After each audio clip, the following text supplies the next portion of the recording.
जीने का क्या ही फायदा है जब वो इंसान घूम रहा है सामने, कल फिर आपके घर में कुछ ना कुछ वो कांड करेगा, तो क्या ही जीने का फायदा है।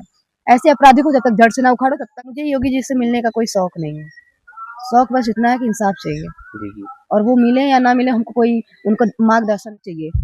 आप सत्ता में बैठे हैं, आपको वोट दिए हैं और आप इंसाफ दिलवाइए, नहीं तो आपको उखाड़ के फेंका जाएगा। नहीं होना चाहिए, चाहे मर जाओ, अगर आप अपने बेटे के लिए इंसाफ नहीं ले पा रहे हो ना, बेकार है।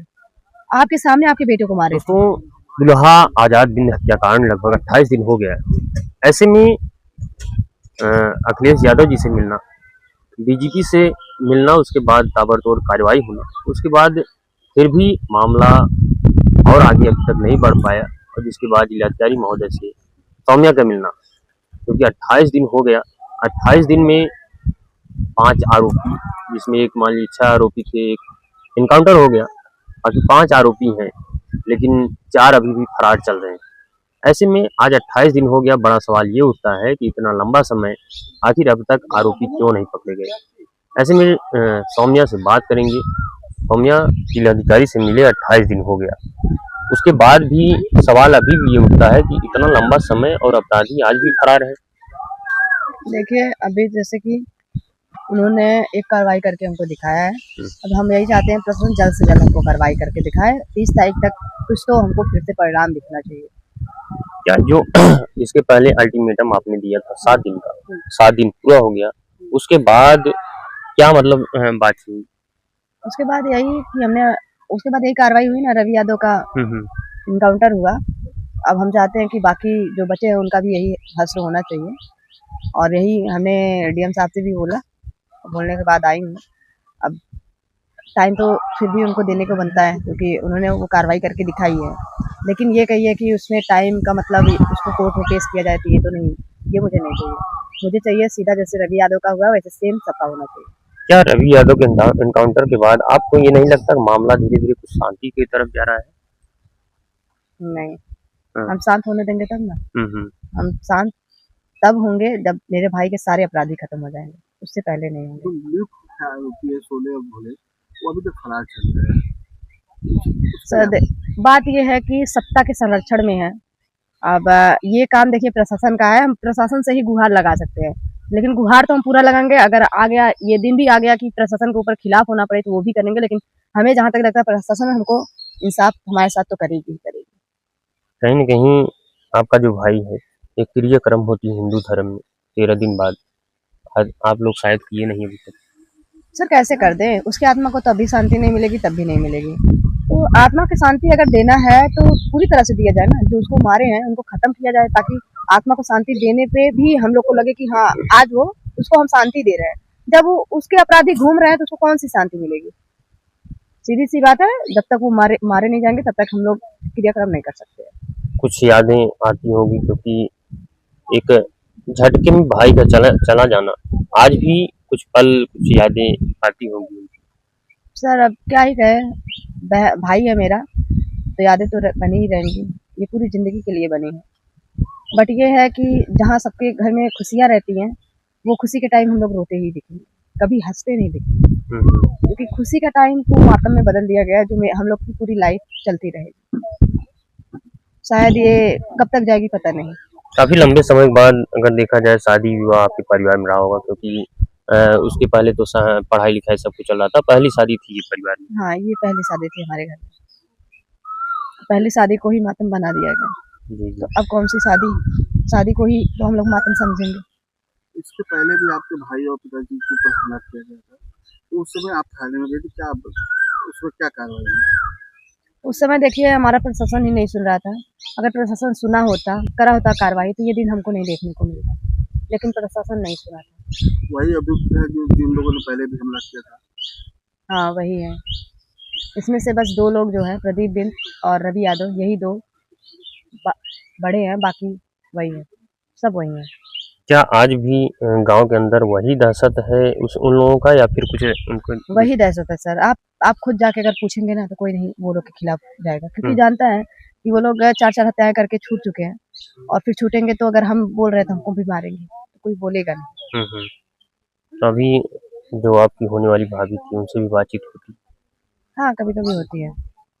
लगातार वो भी इस मामले में अपनी बातें रखती है कि रवि यादव का एनकाउंटर हुआ, ऐसे ही सबका हो, उनका भी यही विचार है। तो रखेंगे ही, उसकी तो जिंदगी खराब कर दी है लोग। आज तक किसी का लव मैरिज हुआ था, किसी का जल्दी पूर्ण होता है, उसका तो हो रहा था ना, उसका होते होते रास्ते में खत्म कर दिए लोग, देखा नहीं गया लोग को। अच्छा, इसके पहले जो मतलब धमकी मिली थी, उन उन मतलब जो मतलब कुछ कॉल डिटेल कुछ और चीज़ बातें निकल के आई होंगी कि क्या मतलब यही थे कि या फिर और भी कुछ लोग थे? और भी हैं, और वो काम देखिए प्रशासन का है, लेकिन जो मुख्य है वो तो हम बता रहे हैं ना, क्योंकि वो खुद धमकी दे रहे थे, खुद इतने दिन से कुछ ना कुछ ऐसे हमारे घर में कुछ ना कुछ ऐसे विपत्ति ला रहे हैं, तो ऐसे ही पता चल रहा है कौन है। मेरे भाई को अपने ही मौसी के लड़के, भोले राजभर के मौसी के लड़की है इधर, जबकि ना लड़की कभी देखी थी ना लड़का कभी देखा था, फिर भी उसको फंसाने की कोशिश की गई। उस लड़की को इस तरह बोला गया था, थाने पे गई, वो गवाही दे, तब उसके बाद मेरे घर वाले जब कहे कि इसकी जांच हो जाए पता चल जाएगा, वो लड़की तुरंत छोड़ के चली गई, भाग गई। अच्छा, मतलब यहाँ तक भी मामला था? यहाँ तक ये लोग बीच में फंसाने की कोशिश, ऐसे से कई बार फंसाने की कोशिश की है, कहीं ना कहीं ये लोग भिड़वाते थे कि इसको फंसाया जाए, इसको बस हर तरीके से इसको क्या था मेरे भाई को बस ये है ना कि अगर गांव में वो लड़का थोड़ा अपने आप को कोई सब जानने लगते हैं, पहचानने लगते हैं, तो उसको दाबने की पूरी कोशिश की जाती है। वही हाल मेरे भाई के साथ, कि वो चाह रहा था कि उसका दहशत बन के यहाँ पे रहे, और मेरा भाई है कि हम लोग अपने तरीके से रहे, सब अपने अपने तरीके से रहे। उसका ये था, और वो लोग दहशत बनाना चाहते थे, दहशत नहीं बन पा रहा था उसका, यही कारण था। अच्छा, ये 3 साल पहले जो कांड हुआ था, क्या उसके पहले भी आपका मतलब आपके भाई से या फिर उन लोगों से कोई संबंध था? मतलब एकाएक कभी हम लोग एक दूसरे को ना देखा गया था, ना कभी कोई जानता था एक दूसरे को। ये जब शुरू से हुआ तो बस वही मसाला के बाद ये पता चला कि एक अनुज नाम का वो खुद ही आके यहाँ पे बोल रहा है मेरे भाई से, ऐसे पता चला। फिर जब मारे तो पापा भाई देखे कि यही लोग मारे, तब जाके हम लोग जाने कि यही लोग मारे। अच्छा, मैटर मतलब आप ही से शुरू हुआ था और बाकी और कोई मैटर नहीं और था? कोई मैटर नहीं था, आगे कोई मैटर ही नहीं था, बस वही हम अपने द्वार पे थे, बताइए मसाला लेके आना हमारी गलती थी, हम मसाला नहीं ला सकते हैं, वो मारते हुए गए। अरे भाई तुम मार के गए, हम घर पे सबको बताए थे, ठीक है, तुम मेरे भाई से कह रहे हो, अब तुम जब मेरे किसी के भाई से किसी की बहन को मार के जाओगे, छेड़ के जाओगे, तो वो तुम्हें छोड़ेगा? तो दोनों लोग में मुठभेड़ हुई, दोनों लोग अपने एक दूसरे को मारे, जो भी हुआ। फिर वो आए तीसरे दिन, मेरे पापा को मेरा भाई छोड़ने गया तो मार दिया, क्या था ये? मतलब ये मामला वहीं तक शांत नहीं हुआ, ये मामला एक बड़ा बड़ा रुख ले लिया। वही भोले राजभर किया था मेरे आदमी को, वो बोला कैसे, उसको ये नहीं समझ में आया कि ये मारा कैसे, एक बहन को छेड़ रहा है, वो उनको नहीं समझ में आया, लेकिन ये समझ में आ गया कि मेरे आदमी को मारा कैसे। तो ऐसे ही आप समझ सकते हैं कि दहशत वो क्या बनाना चाह रहा था यहाँ पे। जी जी। तो जिस प्रकार से रवि यादव का परिवार आज बड़ा ही शोक में है, तो क्या मतलब आपको लगता है कि जैसे आपका भाई गया वैसे वो भी किसी का भाई बेटा रहा होगा, लेकिन मतलब ऐसे मामले में क्या कुछ करना? देखिए, जो पीड़ा उनको हो रही है वो पीड़ा हमको भी हो रही है, और इसमें हम क्या कह सकते हैं, बस यही कहेंगे कि भाई मेरे भाई का अपराधी था, वो गया। और लेकिन जो माँ का दर्द है वो तो अच्छी तरह से समझा जा सकता है, और जो बहन का दर्द है वो अच्छी तरह से समझा जा सकता है। चाहे भाई बेटा कितना भी अपराधी हो, लेकिन भाई तो भाई होता है, और उनका बेटा तो बेटा ही रहेगा ना, क्योंकि इतने माँ बाप का एक सहारा बेटा ही तो होता है। बेटा ही ना रहे, बेटा इस रास्ते पे चले, तो माँ बाप का थोड़ी गलती। कहीं न कहीं पिता भी उनके देखते हैं बड़े सीधे हैं, परिवार बड़ा सीधा है, लेकिन शायद किसी संगत के बस यही बात है ना कि कौन सा संगत पकड़ रहा है, तो यही बात है, हम यही चाहते हैं कि जड़ खत्म हो जाए, ताकि किसी के घर का लड़का ऐसे अपराधी ना बने, यही मेन जड़ है सर। नहीं तो हमको इतना लड़ने की क्या जरूरत थी, सब यही कर रहे थे, मेरा तो भाई चला गया था, ठीक है, हम तो लड़ रहे हैं, हम भी अगर छोड़ देते तो कल दूसरे का लड़का जाएगा कि नहीं जाएगा? जाएगा। यही जड़ खत्म करना है, ताकि दूसरे के घर का लड़का कभी अपराधी ऐसे ना बने।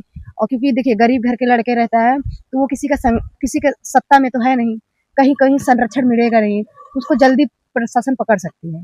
लेकिन अगर वही सत्ता में है, जैसे भोले राजभर, प्रदीप बिंद, ये लोग सत्ता में है ना, जी जी। तो ये लोग जब सत्ता में है तो ये लोग बचाए जा रहे हैं कि नहीं जा रहे हैं?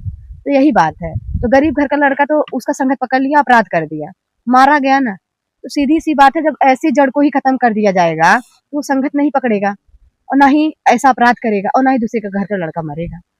बस यही बात है। क्या जैसे अनुराग यादव का आप हमेशा नाम लेती है, वो भी एक मासूम बच्चा, 17 से 18 साल उम्र, कहीं न कहीं वो भी जो मारे थे अपराधी किस्म के थे, लेकिन आज उनका परिवार को न्याय नहीं मिला, यही कारण? हम बस इतना कहेंगे कि आपको तो ये करना चाहिए था, प्रशासन को हिला देना चाहिए था। आप जो शांत हुए उसका सब मजा ले लिए। जी जी शांत नहीं होना चाहिए, चाहे मर जाओ। अगर आप अपने बेटे के लिए इंसाफ नहीं ले पा रहे हो ना, बेकार है। आपके सामने आपके बेटे को मारे थे, इस तरह लड़ना चाहिए था कि हर हाल में चाहिए या फिर हमको मार दो। जीने का क्या ही फायदा है जब वो इंसान घूम रहा है सामने, कल फिर आपके घर में कुछ ना कुछ वो कांड करेगा, क्या ही जीने का फायदा है। ऐसे अपराधी को जब तक जड़ से ना उखाड़ो तब तक या तो मर जाओ या तो मार दो, एक ही ऑप्शन होता है। आज आपके स्कूल के टीचर्स आए थे, तो आपको वो पुराने दिन याद आ रहे होंगे जब साथ में आपके भाई जाते थे स्कूल, तो पुराने लगे कैसे लगे? सर देखिए, वो हमारे नर्सरी से क्लास 8 तक का कॉलेज स्कूल है, वहाँ के टीचर हमारे आए थे। और जानते हैं बचपन का जो टीचर का और स्टूडेंट का संपर्क रहता है वो काफी दिन तक चलता है। भले वो हम ग्रेजुएशन में चले जाए तो ग्रेजुएशन के स्टूडेंट मतलब टीचर उतने लगाव नहीं रहते जितने हमारे बचपन के रहते हैं। वही बात है, हमारे आए थे, हमारा मतलब कि एक मार्गदर्शन करने की इस तरह लड़ो और अपने मतलब हिम्मत रखो, सब तुम्हारे साथ है, वो चीज चाहिए था। और हमारे टीचर, आप समझ सकते हैं कि हमारे टीचर जब वहां से कहाँ से आए हैं आपको पता ही है, साधन से आ रहे हैं। और वहीं पे हम आजाद दोनों लोग पढ़ते हैं। आजाद वहाँ पे 4 तक पढ़े हैं, पूरा वहाँ पे 8 तक पढ़े हैं। उन्होंने ये भी कहा कि मैं शुरुआत में तो ये जान नहीं पाया, लेकिन जब सौम्या को देखा तो मुझे ये लगा कि नहीं इसी परिवार की घटना है। जी अच्छा, एक चीज और देखने को मिला, अनुराग का परिवार भी अखिलेश यादव से मिलता है, आप भी अखिलेश यादव से मिलती हैं। योगी जी से मिलने का उनका भी सपना अधूरा रह जाता है, क्या आप पूरा कर पाएंगे? मुझे योगी जी से मिलने का कोई शौक नहीं है, शौक बस इतना है कि इंसाफ चाहिए। जी जी और वो मिले या ना मिले, हमको कोई उनको मार्गदर्शन नहीं करना, उनका फोटो नहीं लगाना है, हमको बस इंसाफ चाहिए। इंसाफ दिलवा दीजिए, नहीं तो बीजेपी उखड़ जाएगी, बस यही है। उनके परिवार को 5 लाख का चेक भी दिया था, मंत्री जी के द्वारा दिलवाया गया था, लेकिन आपके परिवार में मंत्री जी दोबारा हमें 5 लाख नहीं, हमको करोड़ों देंगे ना तो नहीं चाहिए, हमको इंसाफ चाहिए। या फिर बीजेपी उखाड़ दीजिए या फिर इंसाफ दिलवा दीजिए, एक ही हमारे पास ऑप्शन है आपके पास। और लाइए तो वो हम फाड़ के फेंक देंगे, हमको नहीं चाहिए। मतलब ये कहिए कि अगर आप 5 लाख दे के हमारा मुंह बंद कर दे तो हम मुंह नहीं बंद करेंगे, हमको इंसाफ चाहिए। बीजेपी ना उखड़ जाए तो कहिएगा। कहीं न कहीं निषाद पार्टी भी भाजपा से जुड़ी हुई पार्टी है, और शायद आज तक कोई उस समाज से आया नहीं पार्टी। निषाद पार्टी को ही उखाड़ के फेंक देना चाहिए, ऐसे समाज को क्या ही रहना। हमको देखिए, ना ही पार्टी से, ना ही मंत्री से, ना ही बीजेपी से कोई वो नहीं है, हमको बस इंसाफ चाहिए। आप सत्ता में बैठे हैं, आपको वोट दिए हैं और आप इंसाफ दिलवाइए, नहीं तो आपको उखाड़ के फेंका जाएगा, बस यही एक ऑप्शन है। जनपद जौनपुर में पिछले 2-3 सालों से लगातार आप देख रहे होंगे अपराध का जो सिलसिला है सामने का सामने। अरे तो बीजेपी कर क्या रही है? बीजेपी यही कर रही है। हमको, हमारा बस एक ही ऑप्शन है उनके पास, इंसाफ दिलवा दीजिए। अगर कहिए कि आप पैसा दे के मुंह बंद करेंगे तीन आए, हम पैसा लेके रख लेबे, लेकिन लड़त रहा या फिर तुम्हें उखाड़ के फेंक देबे, हम उम्मीन के लड़की है, और नहीं तो वही तोरे मुंह फाड़ के फेंक देबे। हमें इंसाफ चाहिए और अपराध खत्म होना चाहिए, बस हमसे उसे मतलब है। अगर मिलने का मौका मिलता है तो क्या मतलब बात रखेंगी आप सच्ची बता रहे हैं, इतना दिन होते जा रहा है ना, मिलने का एक आशा जो होती है वो खत्म होते जा रही है। उनके तक तो बात अच्छी तरह से पहुंच चुकी है। हमको जहां तक, जब हमारे पूर्व मुख्यमंत्री वहां तक तो लोकसभा और विधानसभा में बातें रख दी होंगी, उनके तक बातें नहीं पहुंची है? ऐसा हो ही नहीं सकता नहीं पहुंची है, पहुंच चुकी है। जब वो देख के ना अनसुना कर रहे हैं तो हम उन्हें अनसुना कर देंगे। अब इतने दिन से गुहारी लगा रहे हैं तो अनसुना करने की बारी आ गई है उनको। या फिर सुन ले और ये अपराधी को जड़ से उखाड़ दे, या फिर वही समझे कि उनके साथ क्या होगा, तब समझ लीजिए बस गाली पाएंगे, कहीं ना कहीं से हर जगह से गाली पाएंगे वो। अब इंसाफ दिलवा दे अच्छी तरह से, बस हमारे लिए यही है। आप चाहे बीजेपी को, चाहे इंसान तो हो, दुख पीड़ा तो समझ रहे हो, बस खाली कह रहे तो 0 टॉलरेंस 24 घंटे में उनका यमराज खड़ा है। बस कहने से होता है, कुछ कहने से नहीं होता, करके दिखाइए। रवि यादव का भी परिवार ये कहता है कि जब तक हमारे बेटे की तरह और लोगों का नहीं कुछ होता तब तक हम भी अपने परिवार का अंतिम संस्कार नहीं करेंगे। अच्छी बात है, करिए। क्या पता अपराधी को भी, अपराधी था तो अपराधी को भी शांति मिलेगी, ये बात अच्छी है। हम ये नहीं चाहते कि उनके लिए हम कुछ नहीं करेंगे, उनके लिए भी हम शांति का सब कुछ करवाएंगे, लेकिन पहले मृत्यु चाहिए हमको। जैसे मेरे भाई को मारे हैं वैसे मरने चाहिए, ताकि कोई घर का लड़का किसी के घर का लड़का अपराधी ना बने और किसी के घर का लड़का ऐसे मरे ना। हमको जड़ से खत्म करना है। और जानते हैं इसमें क्या होता है, गरीब घर का लड़का मरता है, फिर उसमें जो उसकी फैमिली रहती है, उसके फैमिली में लड़कों का पढ़ाई नुकसान होगा, लड़कों का मतलब उनके फैमिली का आना जाना बंद होता है, पता नहीं क्या क्या कितनी रुकावटें आने लगती है। बहुत कुछ हो जाता है उसमें। ये सरकार को नहीं दिखता है। सरकार देखिए, आप या तो ये अपराधियों को उखाड़ के फेंक दीजिए, ताकि इंसान, आप कुछ मत दीजिए, नॉर्मल जिंदगी तो इंसान जी रहा था। आप तो हर जगह लाइन लगवाते फिरते हैं। लाइन भी आराम से सब लगा रहे थे ना, आप लाइन लगवाए तो लाइन लगाए। अब आप चाह रहे हैं कि हर तरीके से गिर जाए, मर जाए, तो इतना तो नहीं कोई करेगा। आपको वोट इसलिए नहीं सब दिए हैं, लाइन लगवा रहे हैं, फिर उसके बाद अब इतने की अपराधी को भी बचा रहे हैं, ताकि फिर वो तिल तिल के मरता रहे इंसान। तो किस लिए वोट आपको दिया गया है? इसके लिए। तो अब डीएम साहब से जब मिलती हैं तो कितना समय मतलब का समय मिलता समय नहीं है, कोई समय हमें नहीं दिया गया, कोई समय नहीं। बस हम भी एक कल परसों तक देखेंगे, उसके बाद हम अपना फिर जो हमको लगेगा कि हमको अब यहाँ एक्शन लेना चाहिए, हमको ये एक्शन लेना चाहिए, हम वो एक्शन लेंगे। है? बड़े अधिकारी डीजीपी से आप मिल चुकी हैं, उसके बाद भी ताबड़तोड़ एक कार्रवाई हुई, उसके बाद कहीं न कहीं रुका हुआ है मामला। अब देखते हैं सर, गुहार के अलावा हमारे पास कुछ ऑप्शन नहीं है। और इतना तो कर सकते हैं, हम रोड जाम करेंगे, आम जनता परेशान होगी, या फिर हम डीजीपी और एसपी को रुकावट करेंगे, या तो कुछ ऐसा ही करेंगे। और क्या ही कर सकते हैं, लेकिन अपनी तरफ से पूरी कोशिश करते रहेंगे कि हमको इंसाफ मिले और ये लोग का खत्म हो। न्याय के लिए पूरी लड़ाई पूरी लड़ेंगे। लड़ाई लड़ेंगे। दोस्तों, कहा जाता है संघर्ष अगर आदमी करता है तो कहीं न कहीं सफलता जरूर मिलती है, और वही सौम्या ने करके दिखाया है। कुछ भी हो, ये मामला 28 दिन हो गया, लेकिन कुछ तो हो रहा है कार्रवाई, ऐसा देखने को मिल रहा है। क्योंकि लगातार सौम्या धरना प्रदर्शन जिस प्रकार से देती हैं, पूरा जिलाधिकारी महोदय और एसपी महोदय का ऑफिस हिल जाता है, इस प्रकार से अपनी बातें रखती हैं, कहीं न कहीं मजबूर हो जाती है प्रशासन ये सुनने या कार्रवाई करने के लिए। ऐसे में अब देखिए 2 दिन का समय मिला है, 2 दिन बाद फिर से कुछ नया देखने को मिलेगा सौम्या के द्वारा। अब क्या कुछ होगा आगे, कब तक न्याय मिल पाएगा, ये सवाल लगातार जारी रहेगा। फिलहाल मिलते हैं किसी नई जानकारी के साथ, बने रहें हमारे साथ। जय हिंद, जय।